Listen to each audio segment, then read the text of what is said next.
Swayam Prabha. Digital India. Educated India.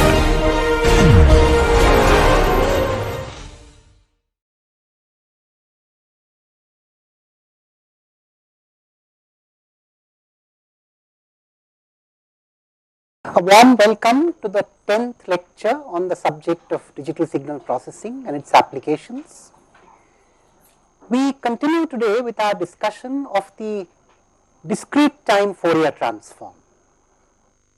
We had just introduced the idea and introduced the term in the previous lecture, but we had promised that we would look at it in more detail in the lecture today, and we do so. Let us recapitulate a few ideas that we had begun with in the previous lecture.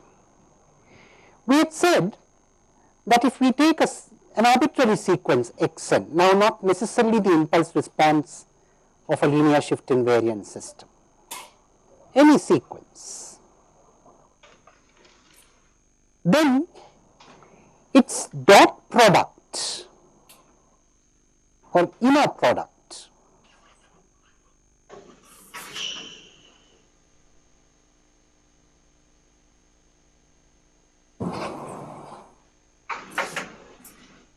with the sequence e raised to the power j omega n, where omega, as you know, is the normalized angular frequency.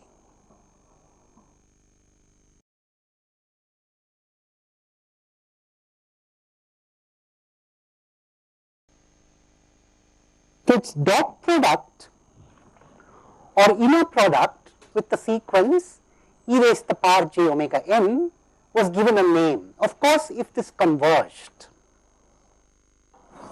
So, when you take a dot product here, unlike in the case of the finite dimensional space, where a dot product of two sequences is bound, of two vectors is bound to have a a convergent value, a finite value. Unlike the case of finite dimensional spaces, in infinite dimensional spaces we don't have this guarantee. So we cannot rest assured that this dot product will converge because there is an infinite summation involved. But wherever it converges, we call it the discrete time Fourier transform of the sequence. So its dot product is called the discrete time Fourier transform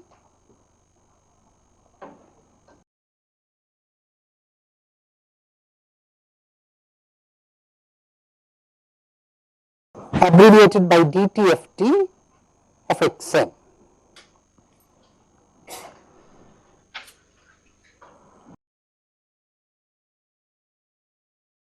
And in fact, we have given a name to the discrete time Fourier transform of the impulse response. We had called it the frequency response of the system.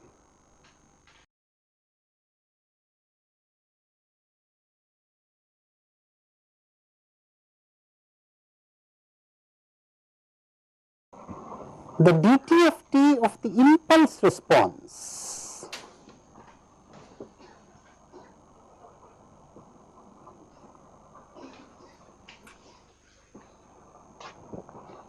of an LSI system,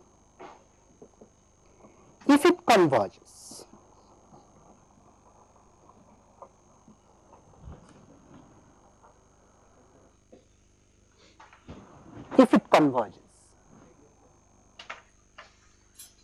the dtft of the impulse response of an LSI system, if it converges,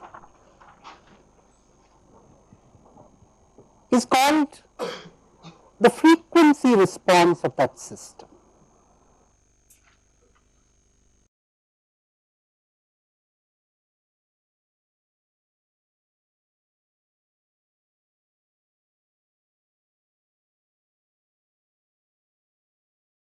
And in fact, we had used Hm normally to denote the impulse response and H omega to denote the frequency response.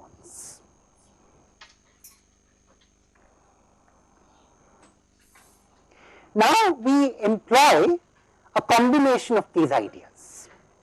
So, we understand that x omega is like the projection of the sequence xn on the sequence e raised to the power j omega n.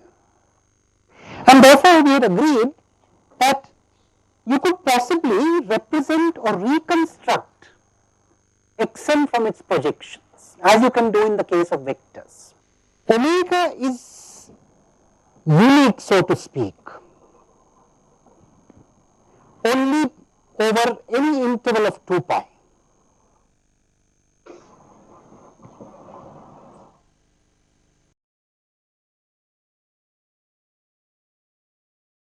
We know why this is the case. You see, 2 pi denotes the sampling frequency on the normalized scale. So, the maximum frequency component that could have been present in the original signal is not more than half the sampling frequency if you have taken care to avoid aliasing. And if you haven't taken care anyway, it's indistinguishable now. So, you need to deal only with the frequencies from minus pi to pi if you talk about the original phasors, or in fact, if you look at the discrete time Fourier transform, it is very easy to see that it is going to be periodic with a period 2 pi. Let us take a minute to prove that. That is another way of saying this. You see, the dt of t of xn is easily defined as summation over all integers n xn e raised to the power minus j omega n, and we will use capital X of omega to denote this.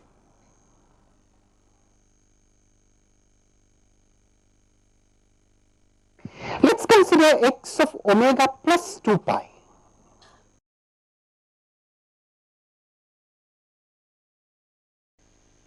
Clearly, x of omega plus 2 pi is obviously going to be summation n going from minus to plus infinity xn e raised to the power minus j omega plus 2 pi n, which is of course summation n going from minus to plus infinity xn e raised to the power minus j omega n into e raised to the power minus j 2 pi n. But this is identically 1. E raised to the power minus j 2 pi n is identically 1. And therefore, this is the same as x of omega. So, x omega plus 2 pi is identically equal to x of omega for all omega, and of course, in particular for omega between minus pi and pi. Now, this is of course a mathematical way of demonstrating this, but the physical interpretation is that uniqueness is only over the region from 0 frequency to half the sampling frequency. And for every rotating phasor with frequency omega, you have a counter rotating phasor with frequency minus omega. They come together to form a sine wave. So, you have uniqueness only over the region minus pi to pi. Beyond that, there is periodicity.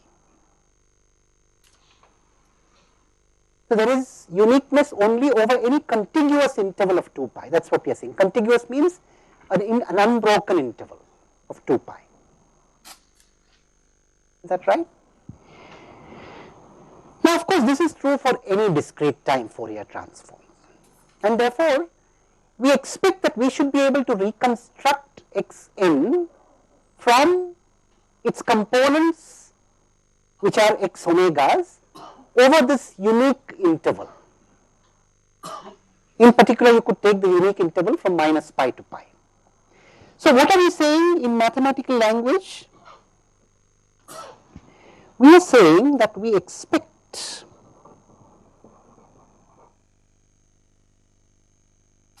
that x of n should get reconstructed by taking these components. How do you reconstruct a vector from its components? You multiply the components by unit vectors in the direction of each of those components and add up these.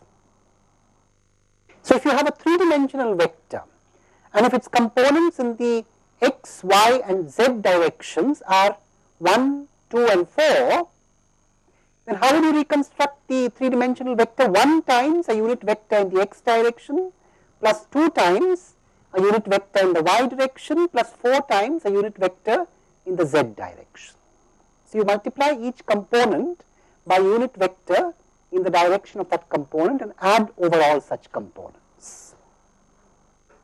Now, here there is a slight difference. Here the components omega run from minus pi to pi, and these components are not discrete, they are continuous. There is a continuum of components. Now, when you have a continuum of components, you cannot add. What should you do? You should integrate. And of course, we asked for a unit vector. So, I do not know whether e to the power j omega n is a unit vector or not. So, I have to make a provision that if it is not a unit vector, I should allow for a constant to divide or multiply that vector, essentially a constant multiplying that vector to make it a unit vector. Hopefully, the constant can be independent of omega. Okay. So, what I am saying is I multiply the component by the so called unit vector, and the unit vector is e raised to the power j omega n times some constant kappa 0, let us call it, and integrate over omega for omega going from minus pi to pi. I expect that this should be true. So, I already have a physical interpretation. Now, I need to prove this mathematically. The physical interpretation is I expect that I should be able to reconstruct the sequence here infinite dimensional vector by taking the product of components multiplied by the so called unit vectors and integrating over all such components over the region of uniqueness of omega. But now I need to prove this mathematically. So, let us look at this expression. Let us in fact forget about the constant. Let us consider summation, or rather let us just consider integral minus pi to pi x omega e raised to the power j omega n d omega. So, we will worry about kappa 0 afterwards. Now, x omega of course we know is summation k running from minus to plus infinity x k e raised to the power minus j omega k.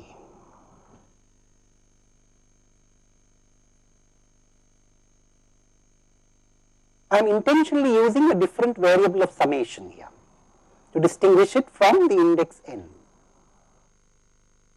And I substitute that. So, I have integral minus pi to pi x omega e raised to the power j omega n d omega is summation minus pi to pi summation k going from minus to plus infinity x k e raised to the power minus j omega k, the whole multiplied by e raised to the power j omega n and integrated with respect to omega. Now, here I have a finite integral, and of course, I am assured that this infinite summation has converged. So, I can bring that finite integral in and make it act only on omega. So, you notice it is only this and this that depend on omega, and I can make the integral act on them and bring the summation outwards. So, I have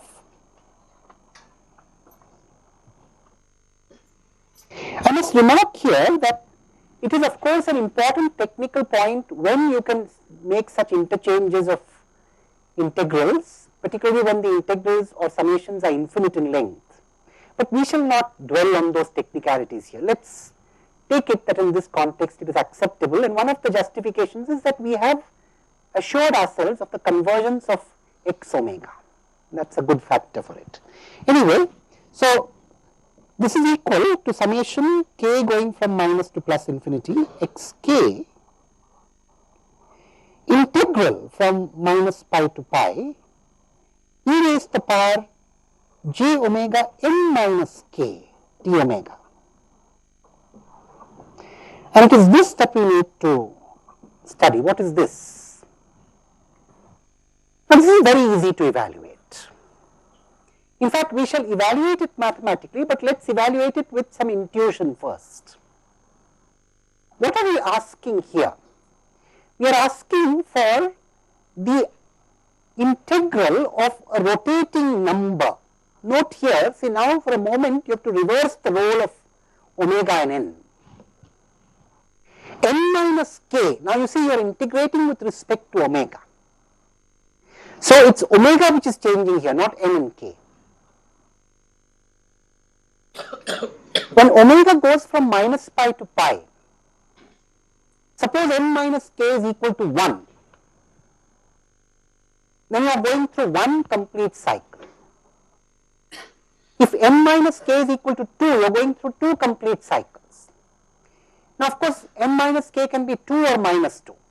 It depends on whether you are going clockwise or anti-clockwise. But in any case, you are always completing n minus k cycles when n minus k is not equal to 0. But when n minus k is equal to 0, what are you doing? You have e raised to the power j omega 0, which is 1. So, you are essentially integrating 1 from minus pi to pi, which simply becomes 2 pi. So, when n minus k is not 0, the integral must go down to 0, because you are starting from a point and coming back to the same point. In fact, each time you are going through, for each positive value, for each particular value in the cycle, you are going through the negative value as well. So, we expect that this integral is going to vanish when n minus k is not equal to 0, but when n minus k is equal to 0, that integral is going to be equal to 2 pi. Now, it is very easy to show this mathematically. In fact, it is very easy to see that e raised to the power alpha x dx integrated is of course e raised to the power alpha x by alpha. This is the indefinite integral. So, it is very clear that e raised to the power j omega n minus k d omega is going to be equal to e raised to the power j pi into n minus k minus e raised to the power minus j pi into n minus k divided by j into n minus k when n minus k is not equal to 0. 1 raised to the power of n minus k by j minus n minus k, which is j into n minus k, which is automatically 0. So, for n minus k not equal to 0 or n not equal to k, that integral vanishes.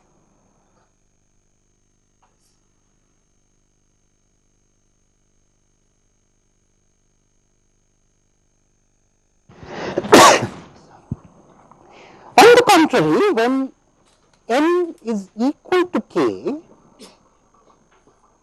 or n minus k is equal to 0, integral e raised to the power j omega n minus k d omega from minus pi to pi is simply 2 pi. It is 1 d omega. And therefore, all that we need to do is to go back to that expression that we had, that summation. You see, what we have said now is that in this summation, for any given n, all these integrals for k not equal to n vanish, and they leave only the integral when k is equal to n, and for k equal to n you get 2 pi here, and therefore we are saying that in fact we have answered two questions at once. We have suddenly answered what is kappa 0 as well. So, we have said integral from minus pi to pi x omega e raised to the power j omega n d omega is 2 pi times x of n. And now it is very obvious that x n is therefore 1 by 2 pi integral from minus pi to pi x omega e raised to the power j omega n d omega. Now what is the, you see we have this mathematically, we already made an interpretation of it in the beginning of the class in terms of vectors. It's a very interesting correlation that we see. And in fact, as I said, we have already answered the question, what is kappa 0? Kappa 0 must be 1 by 2 pi. We didn't need to work very hard to arrive at kappa 0. Now, this is called the inverse discrete time Fourier transform. So, we say the inverse discrete time Fourier transform of x omega, which is periodic with period 2 pi,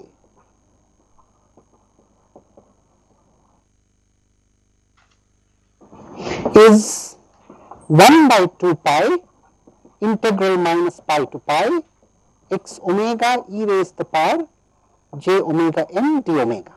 Of course, we assume again that this should converge.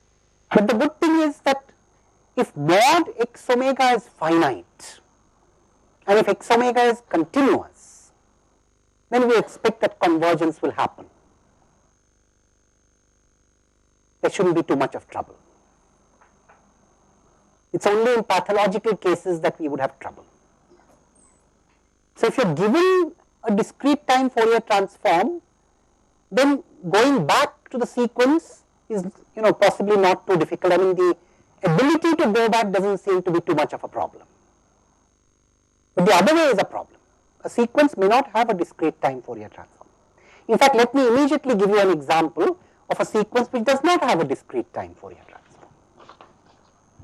Let's take the sequence xn is equal to 2 raised to the power of n for n greater than or equal to 0 and 0 for n less than 0. Obviously, this summation k going from minus to plus infinity, xk e raised to the power minus j omega k becomes summation k going from 0 to infinity 2 raised to the power of k e raised to the power minus j omega k, which is summation k going from 0 to infinity 2 e raised to the power of minus j omega, the whole raised to the k. Now, this is a geometric progression with common ratio 2 e raised to the power minus j omega. And obviously, this common ratio has a magnitude greater than 1. Mod 2 e raised to the power j omega is 2, which is greater than 1. So, the geometric progression does not converge. And therefore, this xn does not have a discrete time Fourier transform. So, you do not have to go very far to see examples of sequences that do not have a discrete time Fourier transform. So, of course, we need to confine ourselves, if we want to deal with the discrete time Fourier transform, we need to confine ourselves to sequences that do, for the moment at least. Now, this also illustrates an example of an impulse response which would not correspond to a frequency response. Of course, it is obvious because this particular impulse response also would correspond to an unstable system. The impulse response is not absolutely summable. So, the LSI system, if it had this impulse response, would be unstable. That is not very surprising also. Anyway, coming back, now let us assume that the impulse response and the input both do have a discrete time Fourier transform. So, let us assume this situation. You have an LSI system, impulse response Hn, input Xn, output Yn, and we assume that x omega exists, h omega exists, and y omega also exists. All of them exist. We ask, what is the relation between y omega, x omega, and h omega?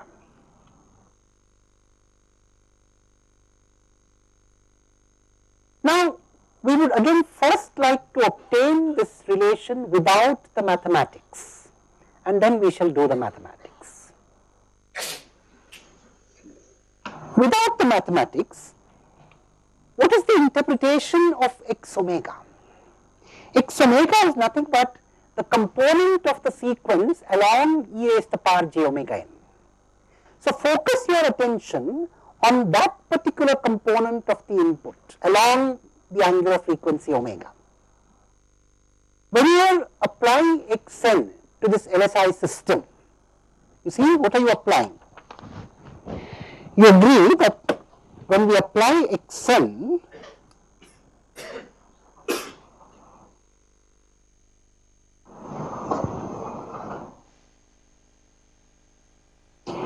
you are actually applying minus pi to pi x omega e raised to the power j omega n d omega to the system.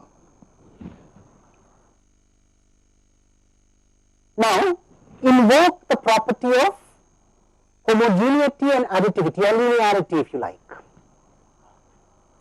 You can think of x omega as a constant and the integral is required to, or rather additivity is required to act on the integral. So, you are saying take a combination of many different e raised to the power j omega n's here for different values of omega, and that combination is taken by the integration. Now, x omega requires homogeneity, it is a constant. So, multiply each of these vectors by a constant x omega, integrate or add over all such components, take the addition to its limit and make it an integration. What will, now you know the property of LSI systems. What will the output be to e raised to the power j omega n? It is going to be h omega times e raised to the power j omega n. Because of homogeneity, when you multiply it by x omega, the output is going to be x omega times h omega e raised to the power j omega n. Because of additivity, when you integrate this over all omega, the output will also get integrated over all omega. So, it is very clear that y omega is going to be integral, in fact, let us write on the next page, y omega is going to be integral, of course, you know, I have forgotten a factor of 2 pi, I did not pay too much of attention to that. So, let me put that factor of 2 pi back again here. Y omega is going to be 1 by 2 pi x omega times h omega e raised to the power j omega n d omega from minus pi to pi. But you see, y omega is also equal to 1 by 2 pi into, I am sorry, yn is also equal to 1 by 2 pi integral minus pi to pi y omega e raised to the power j omega n d omega, and yn is also equal to this.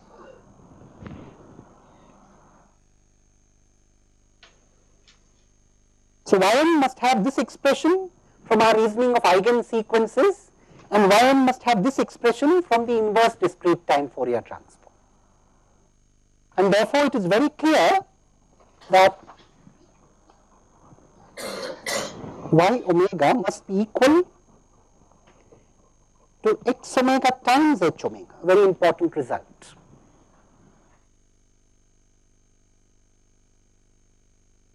So, here we have an interpretation of the result before we even derive it mathematically. The interpretation is that we have thought of the input as a linear combination of several rotating complex numbers, rotating with different angular velocities, normalized angular velocities omega. The output is going to be a linear combination of the same complex exponentials, but the complex exponentials are going to get multiplied by their eigenvalue h omega for each omega, and then you are going to integrate this over the omegas. And here we are using 4 things in the context of linear shift invariant systems: additivity, homogeneity, shift invariance, and finally the eigen sequence property, that is e raised to the power j omega n, when it goes into the LSI system comes out as h omega times e raised to the power j omega n. Now, here we have seen effectively that when you convolve xn and hn and then take the discrete time Fourier transform, it is equivalent to multiplying the discrete time Fourier transforms of the individual sequence. this was in the context of an LSI system, and we now have a beautiful interpretation for it. But we want to prove this in general. So, what we are saying is convolution in time, convolution in the natural domain, it could be time, corresponds to multiplication in the frequency domain.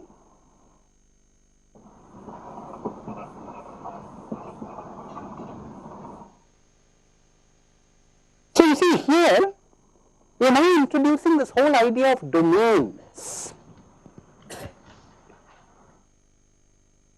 You know, the same signal or the same sequence can be viewed in different domains. All this while we have been viewing it in what is called the natural domain, the domain in which that signal occurs. That could be time or it could be space or whatever. But we can take the sequence of the signal to a different domain where you can equivalently view it. Now, you see, this is a reversible process, as we have seen. You can go from the natural domain to the frequency domain by using the discrete time Fourier transformation, and you can come back from the discrete time Fourier transform to the natural domain or the frequency domain to the natural domain by using the inverse discrete time Fourier transform. So, it is invertible. Yes. Now, we need to prove this. We have proved this, or we have explained, or we have justified this in the context of an LSI system, but let us prove it in general algebraically. So, let us prove this, prove in general that if I take x1n and x2n, and if they respectively have the dt of t's x1 and 2 of omega, and if x1 convolved with x2 also has a dt of t, let us call it y, then y omega is equal to x1 omega times x2 omega. You want to prove this in general. You want to prove it algebraically. Now, that is easy. In fact, consider the dt of t of x1 convolved with x2.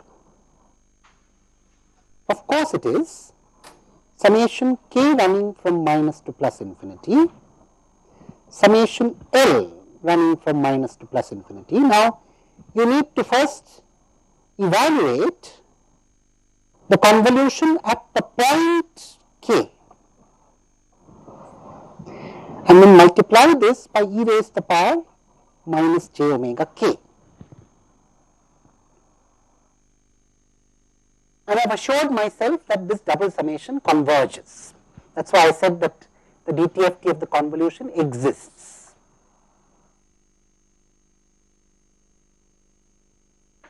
Now, if it does, let us collect all the summations into one. So, clearly this becomes summation k over all the integers, summation L over all the integers, x1 L, x2 k minus L, e raised to the power minus j omega k. And we use the standard trick. You see, the troublesome term is this. So, let us put k minus L equal to m. So, now what we are going to do is consider, instead of L and k, we are going to move to L and m. We know that L and k independently run over all the integers. And of course, from this we also see that m is equal to, I am sorry, we want to eliminate k. So, k is equal to L plus m. You see, when L is of course as it is. So, L runs independently over all the integers. But what about m? For a fixed L, when k runs over all the integers, so does m. And therefore, a double summation where L and k independently run over all the integers is equivalent to a double summation on L and m, both of them independently running over all the integers. And therefore, this becomes summation on all L,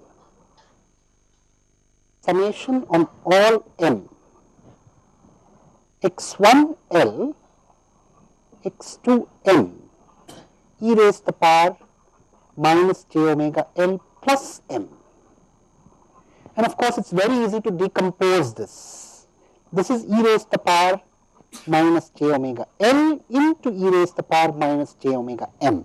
Now we observe that it is only these two terms that depend on L, and it is only these two terms that depend on M. I can bring the summation on M inside to act only on the terms that depend on M, and I have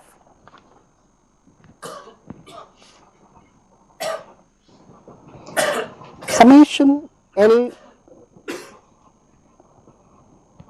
x1L e raised to the power minus j omega L into summation M x2M e raised to the power minus j omega M, but this is very familiar, this is x2 omega. So this is x2 omega, it is independent of L, and I can bring it outside. And once I bring it outside, I see that this is nothing but x1 omega here. So there we are. So this becomes x2 omega times summation L over minus to plus infinity x1 L e raised to the power minus j omega L, and that is x2 omega into x1 omega. So we have proved this.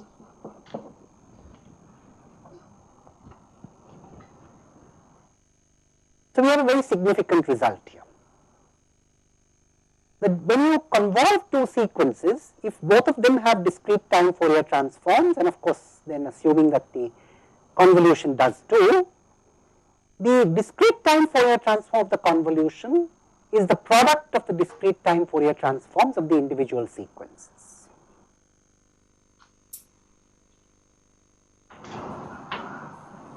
Now, we need to see a few more properties of the discrete time Fourier transform. You see,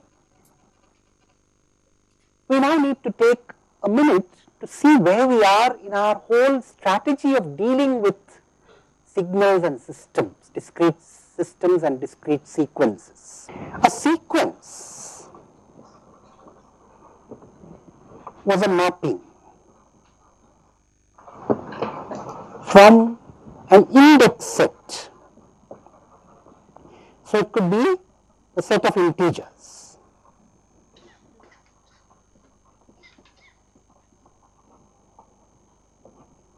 To a field, actually here the field of complex numbers.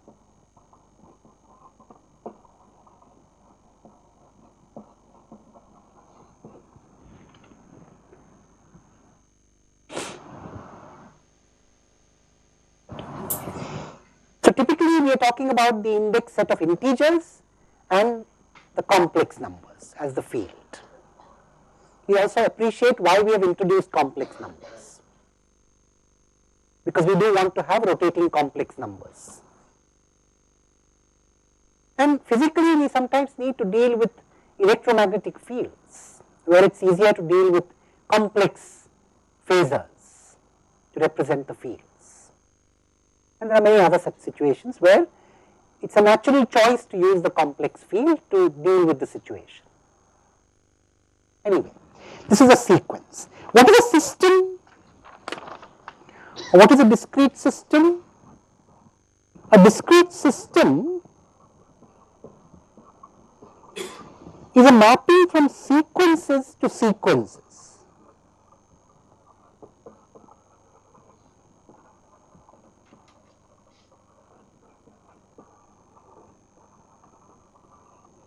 So you have a system where you have an xn input sequence and output sequence yn, and this mapping between sequences, it is important to understand a system as a mapping from sequences to sequences. Of course, if the system is memoryless, then it also becomes a pointwise mapping, but it need not be a pointwise mapping. You must think of it as a mapping of the whole sequence xn to the whole sequence yn, and you do this for all the sequences which are permissible inputs.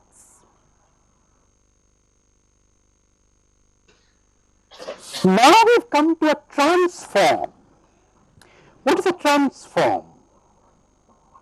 A transform, at least the discrete time Fourier transform is an example, is a mapping of this whole paradigm, of this whole setup or this whole paradigm, world view. It's a different way of viewing the world of sequences and systems.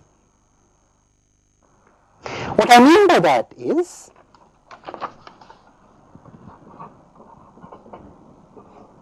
when we take, for example, the LSI system,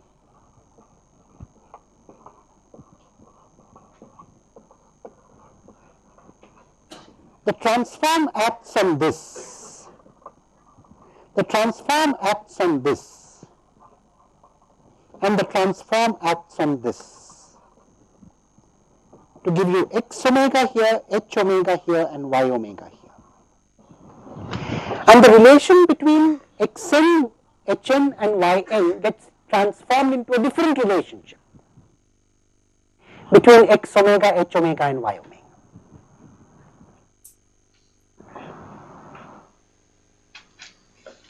So, relationship also undergoes a transformation.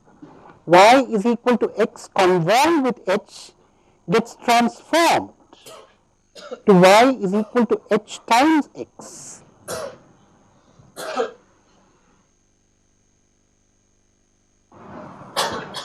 And of course, this relationship is much more elegant. So, transform domain often offers us the possibility or the potential to deal with that same setup in a much more efficient manner. The discrete time Fourier transform is a strong example. We shall see another transform after a while. The discrete time Fourier transform is admissible only when x, h, and y, all of them have discrete time Fourier transform. That means physically you could think of it as the dot product of the input, the impulse response, and the output on each of those rotating phasors e raised to the power j omega n converges for all these omegas between minus pi and pi. And you also see the transform and the inverse transform. This transform is invertible. You can go from the sequence to the transform, you can come back from the transform to the sequence. Now, what we need to do is to look for a few properties of this discrete time Fourier transform. Of course, we have derived one property right away. We have seen that when we convolve two sequences, their discrete time Fourier transforms are multiplied if the DTFT of the convolution converges. But now let us focus on the DTFT of one sequence and make some make some changes to that sequence. So let's begin with some properties.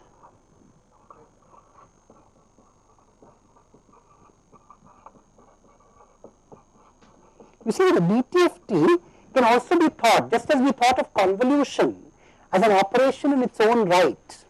You can think of the DTFT as an operation in its own right. So xn is operated upon by the DTFT to produce x omega. Of course, here the operation takes you from one independent variable to a different independent variable. So, in a transform, the independent variable changes, and we say that the domain has changed from the natural domain to the transform domain. In this case, the transform domain is the frequency domain, and the physical interpretation of the frequency domain is it corresponds to the set of angular frequencies, normalized angular frequencies of the phasors that come into picture when that sequence needs to be constructed. Anyway, treating this as an operation in its own right, we can ask, is the DTFT linear? In other words, If I took x1 and 2n respectively and had their dt of t's, x1 and 2 of omega, what would be the dt of t of alpha times x1n plus beta times x2n for any constants alpha and beta? And the answer is very simple. It would be just alpha times x1 omega plus beta times x2 omega. I leave it to you as an exercise to prove this. It's very easy to do. You just write down the expression for the discrete time Fourier transform of this linear combination. It is easy to prove. So the discrete time Fourier transform is a linear operator. What happens when we complex conjugate a sequence? Or before that, let's make life a little easier by doing something slightly simpler. What happens when we time reverse? So if I take x of minus n, what do I expect will happen? Now, here again we can answer the question by intuition first and then prove it algebraically. If you time reverse, what happens when you time reverse a rotating phasor? If you time reverse a rotating phasor, it rotates in the opposite direction. And therefore, if you essentially rotate all the phasors in the opposite direction, you get the time reverse sequence. What it means is x minus n should lead us to x minus omega. All phasors rotate in the opposite direction. But let's prove it algebraically.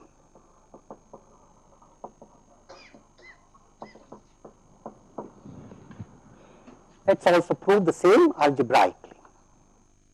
Indeed, summation n going from minus to plus infinity, x of minus n e raised to the power minus j omega n can be rewritten as summation n going from minus to plus infinity, x m e raised to the power minus j minus omega times n, where m is minus n. You see, it's very easy to see. If you put n equal to minus n, when n runs over all the integers, so does n. Is that right? And this is simply x of minus omega. So we have proved.